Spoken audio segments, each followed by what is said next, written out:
BYU's university leadership has addressed how they plan to pay their players in the House settlement and NIL era, and the messaging is a mixed bag.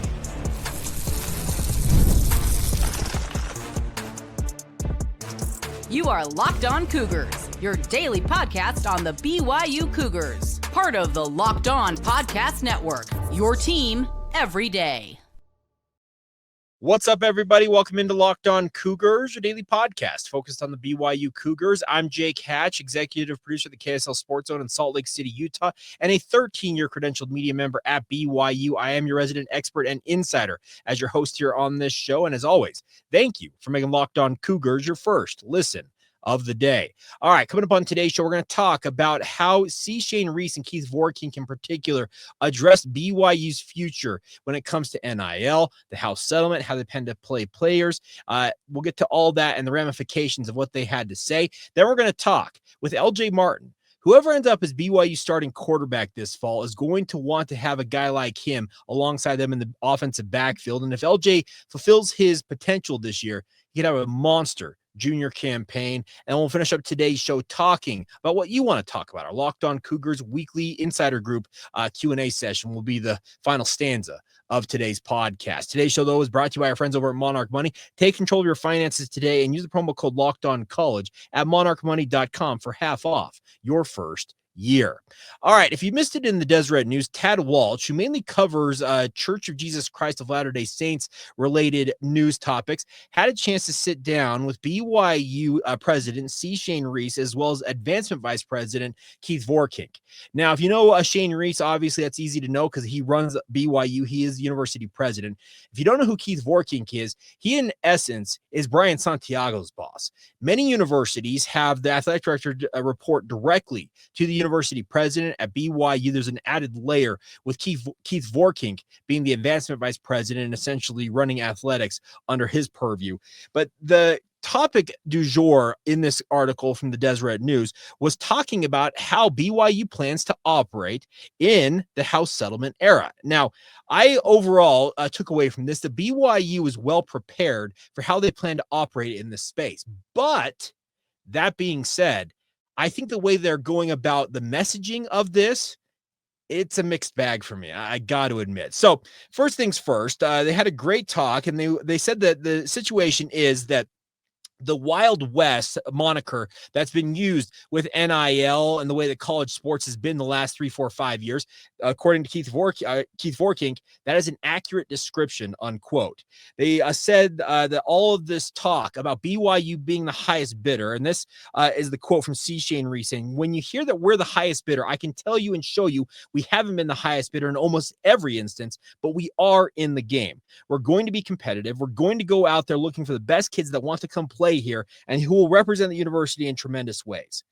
Now that flies in the face of, I think it was a Lillian Quist, I think is the guy's last name, who's the booster that was quoted by Myron Metcalf last basketball season, saying that, quote, we won't be outbid, unquote. Now, I can tell you what Shane Reese is saying here, as well as some commentary from Brian Santiago as BYU's athletic director, is that they believe that what Lillian Quist said was either misconstrued, written wrong. I'm going to have to try and dig into this more to see if I can find out more about it. But they believe that that quote was a misquote. That's long and short of it. It's very interesting to me. But at the same time, I look at this and say, Kate, what's the problem with BYU being the highest bidder? You can say we're competitive, but to say that, like, hey, we're never going to be the highest bidder. Okay, you know what? You can't say that with certainty because there is going to be some athlete, maybe not the AJ DeBonces of the world or the Ryder Lions. I'm going to be very blunt about that. But there are going to be athletes out there that BYU is going to be their highest NIL offer, or it might be their best offer that they've got. So it can't be an absolute in this circumstance, but I get where they're coming from with this messaging. It says this. Continuing, quote from Shane Reese, we want to be competitive on the field, on the court, and on the pitch, but also grounded in who we are as a university. And I agree with that. Kalani Sitake has been very clear that if there is a young man out there in college football who is simply coming to BYU for an NIL check, they're coming to the wrong program, the wrong university. BYU stands for more than that. So I agree with that sentiment. He adds this: candidly, if we're not going to be different than other institutions, we're not going to be successful. Differentiators are what make people successful from a business perspective. And our differentiator is that we're grounded in our spiritual mission and we are trying to do things differently. That's the interesting part about this, is they talked about the fact that they're still going to continue to pay out the Alston Award settlement, which is nearly $6,000 to each student athlete. And it's completely separate from NIL. It's separate from the payments, the revenue share that's coming into effect with the House settlement. And the way BYU is going to kind of operate differently in one way is with these Alston Awards, they're going to be contingent on these players or these athletes getting the payout of the Alston Award based on grades, their dress and grooming standards, how they operate within the school framework, and obviously with their sports. There's going to be you have to do things to get that money. And also BYU, funny enough, as they mentioned, is holding some of that Alston Award back in an escrow account that will be paid out to the athlete when they finish their time at BYU. So talking about them wanting to be different, that's absolutely different. The good news is, according to Keith Vorkink and President Reese, is that BYU sports have thrived in the 2020s because of their long-standing fiscal policy. They explain that one reason for the program is being well-positioned for the rest of the decade is because, paradoxically, the school received only a partial share of conference revenue for the first 2 years in the Big 12, and now as they have to absorb a as much as a $20.5 million revenue share add to their budget, they're going to be able to take nearly $13 million that they didn't have before as being what you call, quote, half-share member of the Big 12, and invest all that money directly, potentially, into that revenue share side of it. The interesting part about this is that, as Keith Vorkink and Shane Reese mentioned, is the BYU has doubled its budget in the past decade, and that's a good thing. You want to see BYU doing more with more. It's a famous quote I have used so many times on this podcast, but I have advocated for a long time that BYU, with the financial prowess that they could boast, they should do more with more. They talked about, I think it was Dallin Moody, who's the Senior Associate Athletic Director for Finance and Strategy. He says, BYU's always prided itself on operating on a Moneyball concept, trying to make the most efficient use of the resources. We were forced to, and it's the culture of the church as well, that every year you submit a balanced budget and live within your means, which is a position of strength. I fully agree with that sentiment, speaking from my side of things as your podcast host. BYU, the way they operate in the athletic space, it is unlike many out there. There's so many programs, I'd say 90+%, who are operating, well, outside of their means. They are running in the red. They're running deficits. BYU doesn't do that. Now, they did mention that BYU does not reveal the size of its athletic budget. Well, you can get that information from the U.S. Education Department releasing. BYU's not able to hide that number. Now, it's a year removed, but they mentioned the fact that Texas Tech sported an athletic budget of nearly $129 million. And that's where BYU felt like they kind of fit in with this, is they were right kind of in that realm. The other side of it is that if you continue to read in this story, there are resources and revenues that don't exist. Speaking of, those are resources and revenues that don't exist. That came a quote from Athletic Director of Alabama, Greg Byrne.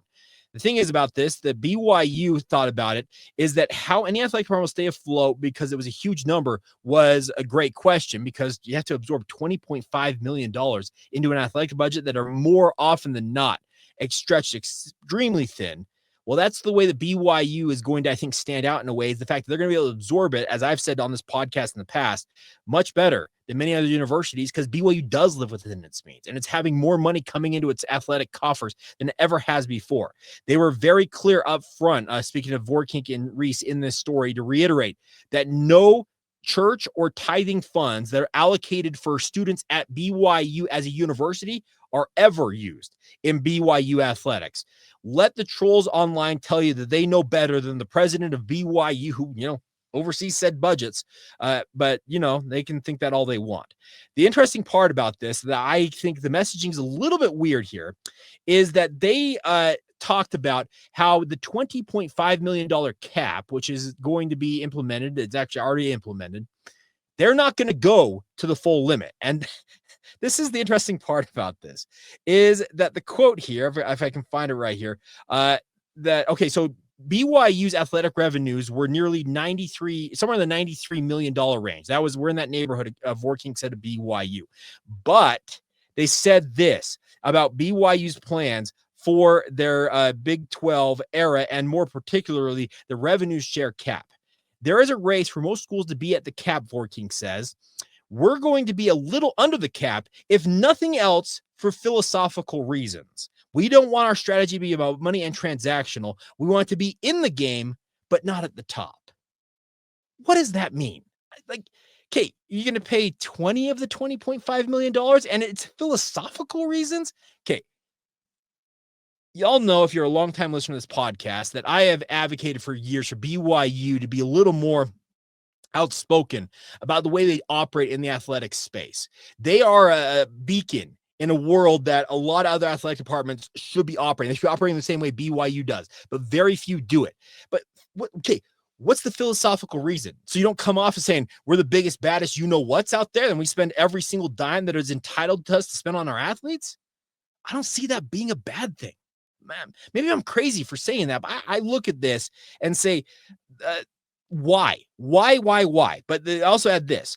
Most institutions will distribute the revenue sharing according to the proportion of the revenue the sports generate, which means that football will get the lion's share, Reese said. We're going to take an approach that has some of that flavor, but also distribute it so the scholarship athletes will get some support from the university, unquote. Okay. If that means you're not going to spend what most people believe is about 80% on the football program, that flies in the face of what your athletic director has said on the record, because Brian Santiago has been pretty clear that BYU plans to give the lion's share of that revenue to where the revenue comes from, and that is BYU football and then BYU men's basketball, and then it filters out from there. Now, are they giving $100 to every athlete to make sure that they fulfill this promise? Maybe so. So that's where I come back to this, is that I understand why BYU says, and in this case, President Reese and Keith Vorkink are saying what they're saying, but I just feel like it's a muddled message. And I guess I should say this as well. I don't have a good answer for how they should address it, but I just think you could be a little more on the same page, I think, across the board. Now, maybe they have been, and I've missed it, but I think I can keep pretty well apprised of what everybody says, has said, or what I think they will say when it comes to this. And I was just a little bit surprised that, for quote philosophical reasons, BYU doesn't plan to go to the full allotment of the $20.5 million revenue share cap. Once again, could it be that they're spending $20.49 million and holding back a thousand or so bucks? Just once again, for philosophical reasons, maybe so, but just a little curious. I thought, but at the same time, I can understand the BYU. They don't want to be thought of as being ostentatious. They don't want to be the outlier out there that's thumping its own chest, because we've heard from former BYU athletic director Rondell Fehlberg that they want other programs in the Big 12 or whatever conference BYU has been in to do that talking for them. They don't want to have to do the talking themselves. So interesting. And I really thought it was a curious take from Shane Reese as well as Keith Vorkink on how they address this stuff. And hey, they want to come on my podcast and let me know how I'm wrong in interpreting this, happy to do that. But I can respect the fact that they want to take care of all athletes, while at the same time, I still think you got to spend 90% of that money on the two programs who, bring in 90% of that money, if not 100%, and that's football and men's basketball.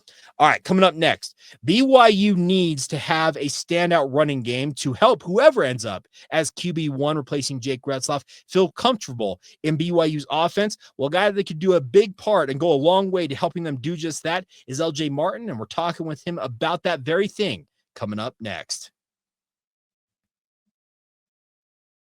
Today's show is brought to you by our friends over at Monarch Money. Now, all of us have spent our money and looked at our budget and said, hey, where in the crap did all my money go? Well, with Monarch Money, it can help you manage your money and make it feel easier than ever before. Whether you're growing your savings, planning on a big purchase upcoming, Monarch puts you in the driver's seat. It's like having your own personal CFO, giving you full visibility and control over your finances. The best part is it's not just a budgeting app. It's a complete financial command center, tracking all of your accounts, investments, and spending in one place. So in addition to managing your money, you're also building wealth along the way. The best part is, once again, with it being all in one in that app, makes it easier than ever to manage everything and have that full view picture of where your finances stand. And also, it can help you make sure you stay on track when it comes to your savings goals and the like. So take control of your finances today and do it with our friends at Monarch Money. Use the promo promo code LockedOnCollege at monarchmoney.com for 50% off your first year. That's monarchmoney.com, promo code LockedOnCollege, and get half off your first year.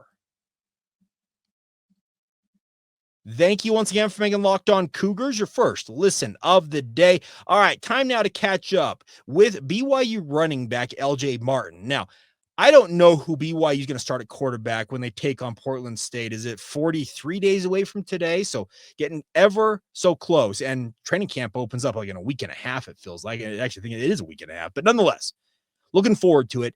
And whoever ends up as BYU starting quarterback is going to need some time to get adjusted to, live reps. It's part of the calculus that football requires. Well, one thing that can help a new quarterback really feel more comfortable in the backfield is having an absolutely electric offensive line, opening holes for a running back to make mincemeat of opposing defenses. Well, BYU has a guy that I believe is what I call a thoroughbred running back. It's just a matter of time, I think, before we see him really break out. And the hope is he does that this fall, and that's LJ Martin.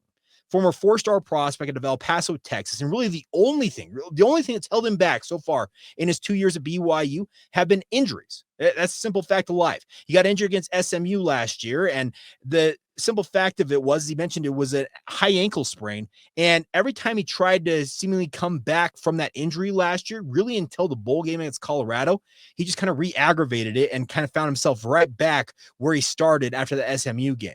Well, we saw what happened against Colorado. He had a breakout performance, showed everything you want in terms of just the tantalizing intrigue that says, hey, this kid could be really, really special for the BYU football program. Well, I had a chance to catch up with him at Big 12 Media Days last week and talk about that very thing, as well as what he's been working on this offseason, what he hopes to accomplish in his junior season at BYU, and a whole lot more. And you'll hear it right now, right here on Locked On Cougars.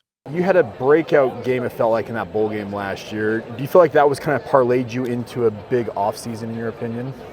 I would say no matter what the outcome of that bowl game was, I was just going to come back and try to be the best I can, just try to work as hard as I could just to be the best player I can be this year. So, I mean, it was great to have a great showing in that bowl game, but it really didn't matter in the outcome of things because no matter what, we was going to get back to work and just try to go out there and play. You dealt with injuries last year. You feeling 100% finally and ready to rock and roll this year? Yeah, it's been nice to have a full offseason injury-free, just being able to fully, just truly work on just getting better at my game instead of trying to rehab and stuff. So it's been good. What did you work on the most? I would say probably speed. And, okay. I mean, that's always a big thing. Yeah. But I've been working on everything, speed, strength. So, you could get better in all kinds of ways. So I would say it was those. When it comes to working on speed, do you have a speed coach that you work with, or is it just mainly just with the training staff at BYU? Yeah, it's the training staff at BYU. Okay. So Skylar Main, Coach Phillips, yeah. Coach Tupou, all those strength guys. I mean, they do all our strength things and our running, trying to get us faster. And, I mean, we've seen results, so pretty excited. Everything I've heard is they are an intense bunch, but they get results. Would that be the way you evaluate it as well? Yeah, I would say it's an intense bunch, but it's not over the top. You still tell that they care for you and they really want the best for you. So it just kind of gives me that respect for them, just to fully trust them and feel like they know what they're doing. What is it that they push you guys the most on? I would say it's probably being just being in the moment and also just attacking the workouts, Okay. They make sure we're out there for each other and we're not being selfish, right? Because so we're not allowed to have our hands on hips, so they make sure we don't do that. And, we're resting the right way, just little things, just so that way when we're in the game, we're able to do all the little things. When it comes to this upcoming season, what are you looking forward to the most? Just being able to play football. Okay. That's always the biggest. You just love playing. Yeah, it's just a fun game. I was taking it for granted a little bit, and then just last year getting injured and stuff, missing a couple games, it just kind of opened my eyes, and it's like being able to play is just a blessing. It's just real fun just to be out there. When it's taken away, obviously, you're like, hey, I need to get back out there and play. Yeah. When it comes to this upcoming season, you guys are so close to the Big 12 title game a year ago. What's going to take, in your opinion, to break through? We just got to continue just to do the little things. We were just a couple plays away last year, so it's just going out there kind of replicating like we did at the beginning of the season, just going out there, competing every day and just giving it our all. And, it's just gonna take us where it wants to go, because sometimes crazy things just happen, and, we just got to go out there and roll with it. No matter what happens, just continue to try our best, and we'll be all right. I asked Isaiah this question, but what, in your opinion, is the difference between this year's team than teams in the past, in your opinion? This year's team, I would say, we just got, I feel like, just different types of leaders now. Okay. You know, last year I feel like it was Connor and Tyler Batty, and they did great jobs and stuff like that. But I feel like this year it's a little bit more like a relaxed bunch. Okay. I would say. You know, it's not as intense as they were, but I feel like we're still pretty intense, and we're able just to get things done, but we're also able to do it kind of like, I feel like it's more like replicating Kalani's kind of thing. So I would say it's like that. You feel like you've stepped into a leadership role in your own right? I would say so. Just trying to be more personable with the guys and just trying to kind of understand where they come from and just being a friend to them, because, you know, at the end of the day, that's just what some people need just to get going. So I feel like I've been able to do that for a couple of guys and just kind of get us going. As you look forward here, this offense obviously had a really good year a season ago. What's going to take, in your opinion, to break through and go to that next level?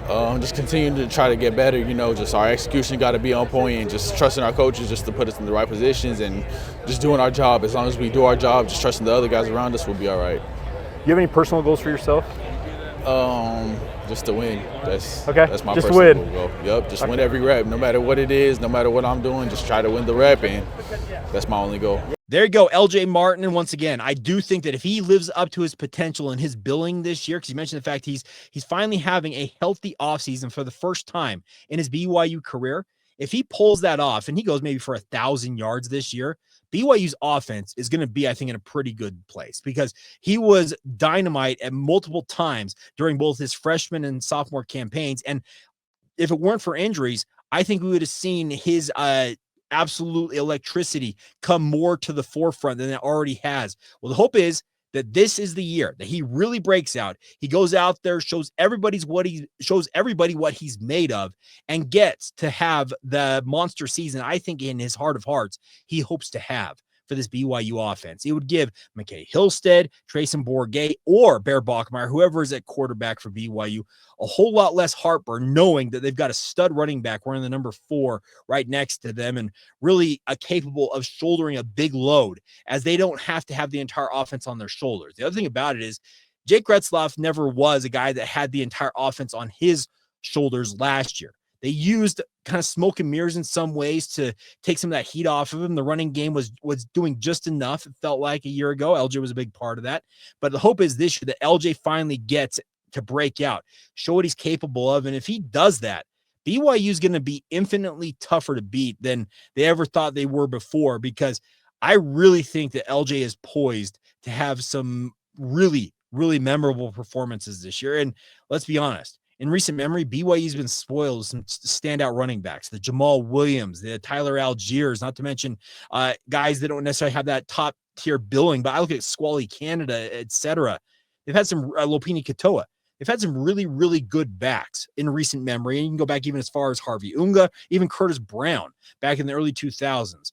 I think that LJ Martin is right in that same pantheon of some of those great running backs of recent memory. And the hope is that this year is that year that he goes out there and shows everybody, yeah, I'm that guy.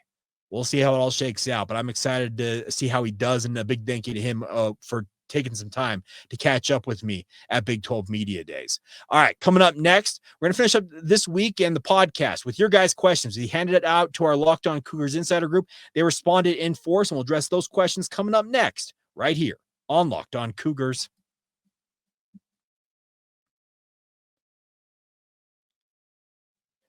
Thank you once again for making Locked On Cougars your first listen of the day. If you have not done so already, why have you not signed up for the Locked On Cougars Insider Group? I came back to the guy yesterday, by the way. I say this all the time. You get 2 full weeks as a free trial if you sign up for the Locked On Cougars Insider Group. And I had a guy sign up yesterday, quite literally. This is a true story. I swear on everything. Signed up, sent me a message, and it was nothing like mean or anything like that, but he sends me a message and then immediately unsubscribes, like gone. I was like, I can't even respond to this message. He signed up and it was probably within an hour, maybe, unsubscribed. So if you want to do that, drop me one message, feel free. It's free for you to get 2 full weeks before you have to pay a dime. It's just $5 a month, but join the Locked On Cougars Insider Group and maybe stick around for longer than 30 minutes. Just a thought. All right. Let's get to your guys' questions. Of course, big thank you to Locked On Cougars Insider Group members for sending in these questions. We'll start with Preston here. And Preston has a great question. Says, on a football note, when do you think we could know who the starting quarterback is? And would it be during fall camp or not until the first game? Well, if BYU settles on who their starting quarterback is going to be at any point during fall camp, here's the deal. In Kalani Sitake's, speaking of how he operates, we will not know until that first snap against Portland State. Now, will there be rumors floating out, yours truly potentially among them, who are flouting or saying who they think is going to be the guy? Yeah, that will happen, but we truly will not know if BYU does decide during training camp until game one. That's just the way that BYU operates. I think that's the interesting part about that. Let's see, other questions here. Carter, I don't know if you saw it, but Ty Getchie got upgraded to a 4-star at 24/7 Sports. Helps bolster the already stacked 2026 class. I did see that. And Drake Toll from Locked On Big 12 and I were bemoaning how Rivals is operating. I also mentioned in that same podcast, for those of you who said that we were a little too tough on Rivals, I don't think we were at all. That's an aside. But I also mentioned the fact that we saw guys, in this case, Ty Getchie, getting an upgrade to a 4 status. We also saw on Rivals that Legend Glasgow is also upgraded to a 4-star on their platform while they downgraded Ryder Lions. But hey, it's a mixed bag. It always is. But I did see that, and it does help bolster BYU's class. More 4-star guys are a good thing for BYU. They try to make it a top 20 class. All right, Donovan.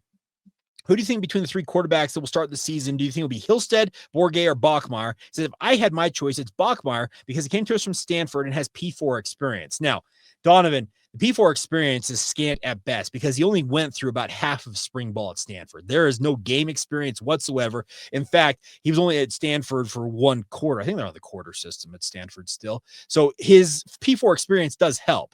But I do think that Bachmeier is absolutely in the race. I just do wonder how much the experience factor for Bourget and Hillstead may give them an edge over him because they've been at BYU longer than him.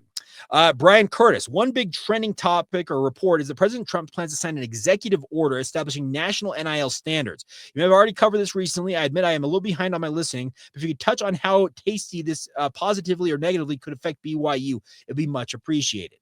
Now, here's the thing, Brian. We don't know exactly what President Trump plans to do because all he plans to do, from what I understand, is that executive order is supposed to ask the National Labor Relations Board, the NLRB, to look at if employee status is appropriate or inappropriate for college athletes. That seems like a really nebulous thing. We'll see where it goes, but it could have both positive and negative impacts. If it becomes this, the student athletes are declared as employees, trust me, $20.5 million revenue share, trying to put that into your budget for athletics, that'll be a nothing burger compared to having to deal with employment taxes, workman's comp, all the different things that would come into effect if employee status is declared for these athletes. That, you want to talk about negative? For BYU and everybody else, you're going to talk about potentially blowing up college athletics in terms of the money that would require. It's just, that's one thing to think about here. Kent, how do these groups who give out stars to recruits have any credibility? When a recruit picks a school they don't like, they take away stars. They seem very petty. Is there anything we can do to bring them back to reality? Not really, because here's the deal, Kent. They're paid money to make their evaluations, and those evaluations, yeah, guess what? They're biased. And Rivals, everything that Rivals did with the Ryder Lions thing gives every bit of shred of conspiracy theory, you know what, about recruiting sites, every bit of credence that anybody would want it to have. It was a really, really bad look for Rivals, and there's no way that they can rectify it outside of saying, yeah, we done screwed up, because it is a bad look. But really, I don't know what you can do about it, maybe besides starting your own recruiting site. But at the same time, I still think it's subjective. I do respect guys like the 24/7 sports guys that get out there. They're at camps, they're at games, they're evaluating guys with their own eyeballs. That is something I will always respect because they put the time in. But once again, it is still subjective. There are reasons why BYU takes a majority of 3-star athletes and kind of says, hey, I understand you like to take a 4 or 5-star athlete. And if they fit within BYU's philosophy, they'd absolutely take them. But BYU finds guys that they call them OKGs. I think it was the quote that Chris Peterson used once upon a time. OKGs are kind of guys. BYU is very particular about finding the OKGs that fit BYU. Guy Gusman here. How does Hinckley or Potty affect the running game with his return? That's a great question because I don't know. I think that Hinckley has got a lot of experience. He's got a lot of talent, but his health status, his injuries that had plagued his entire BYU career, play a major role in this. Now, he's not the only one. Literally every running back of note for BYU, Sione Ayamoa, Pokai Haunga, as well as LJ Martin, have dealt with injury concerns during their time at BYU. So it's just a running back group that has injury concerns. But at the bare minimum, guy, Hinckley brings experience, he brings depth, and he knows what BYU is all about. And the fact that he stuck around this long at BYU is a credit to that young man because he's endured a lot of injuries, a lot of having guys pass him up on the depth chart and the like to stick it out at BYU. Christopher, what's going on with Connor Pay? Well, I should say this. Congratulations to Connor Pay on getting engaged. I don't know if you guys saw that on social media earlier this week. Our boy is engaged. He's getting married at some point. I don't know when the wedding date is set for. I did send him a note and say, hey, congratulations. Now get back on the podcast so we can talk about it. He laughed. But that's what Connor's been dealing with in terms of he's been dating this woman. And I'm happy, extremely happy for him that he found somebody to spend his life and all time and eternity with. And I'm ecstatic for that young man. When it comes to his football career, I don't know what's going on, but I will endeavor to get him on the podcast soon so he can address exactly what's going on. I know he's still working out. I can say that. Caleb Huffman, how has Jaeger Demon performed in Summer League? He's been shooting extremely well. We're talking like 40+% from three down there in the Vegas Summer League for Jaeger. Oh, by the way, changes the pronunciation of his last name. Jaeger Dielman. Okay, that's how we'll pronounce it now because that's what he wants, according to the Nets. But he's been shooting the cover off the ball. I think he's had a really, really strong performance for Brooklyn in terms of shooting. The question is, can he get to the rim? That is something that seems to be lacking in his game from my vantage point, and that was something they have to work on, but that will come in time. He's not necessarily the finished product in terms of his body and strength, and once he gets that, it seems like he'll be more readily able to get to the rim. That seems to be the weakness right now because the shooting, it's absolutely showed out that he can absolutely shoot the cover off the ball in Vegas so far. Kevin, great point here. Mountaineer Paul is a fan favorite. I'd like to know if Drake enjoyed jet skiing with Cosmo. From my conversation with Drake, he had the best time in the entire world. So I saw him with Dave McCann.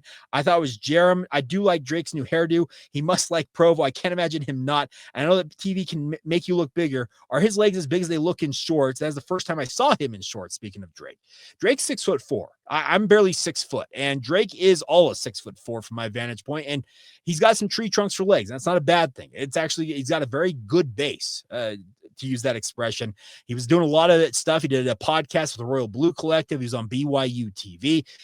Drake does love Provo. There's no doubt about that. And by the way, I should give another plug. Explore Utah Valley brought Drake. They also brought Mountaineer Paul from Locked On West Virginia out here to do some special programming. I was lucky enough to be able to be part of some of that. And big ups to Lee Adamson, Utah County commissioners like Skylar Beltran for what they're doing, because they're trying to not shed, but put a very positive spotlight on BYU, Provo, and the greater Utah Valley area. I think bringing guys like Drake and Mountaineer Paul in is going to do wonders for that because people pay attention to outside opinions of BYU, and I obviously will do my part as well because y'all know I like to put on for this state.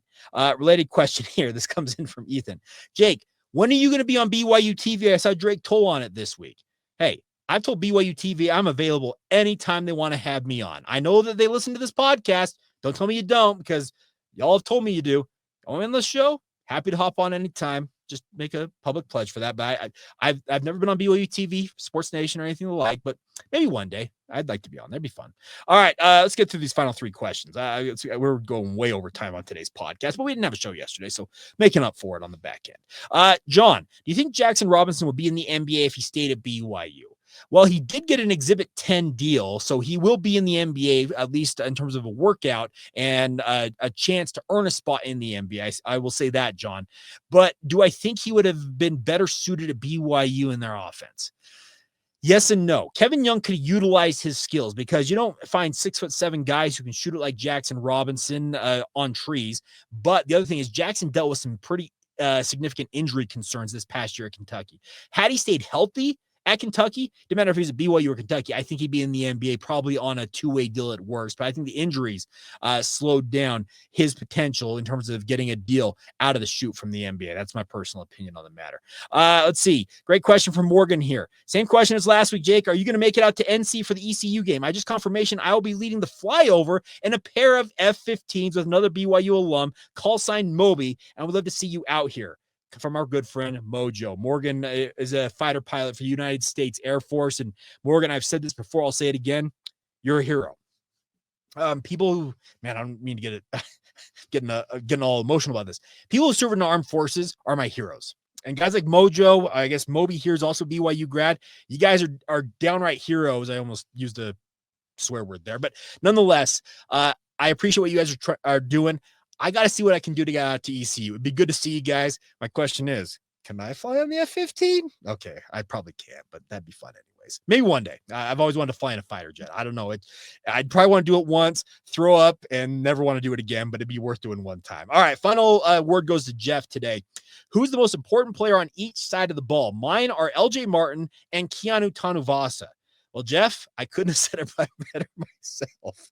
LJ Martin does need to hold it down. We talked with him earlier on today's podcast. He's got to hold it down for the offense in terms of kind of shouldering that load and helping out whoever is QB1 for BYU. But then Keanu Tanuvasa, BYU's D-line's got to be pretty impressive this year. BYU wants to be as good as they hope to be. And Keanu Tanuvasa, he's kind of the linchpin to all of that. Now, either one of these guys can't do it without the other 10 guys around them on either side of the football, but I don't think you could have said it better, Jeff. Those two, they're absolutely the most important players on either side of the ball for BYU at this juncture, in my opinion.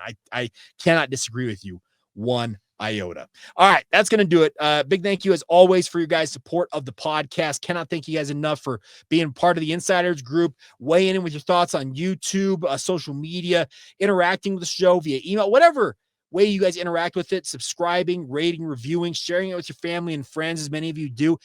Thank you. It's been an awesome 25 to date. And guess what? We're going into the best time of the year, football season. So get ready for it. And as always, thank you for making Locked On Cougars your first listen today. I'll be back with you guys on a Monday edition of Locked On Cougars.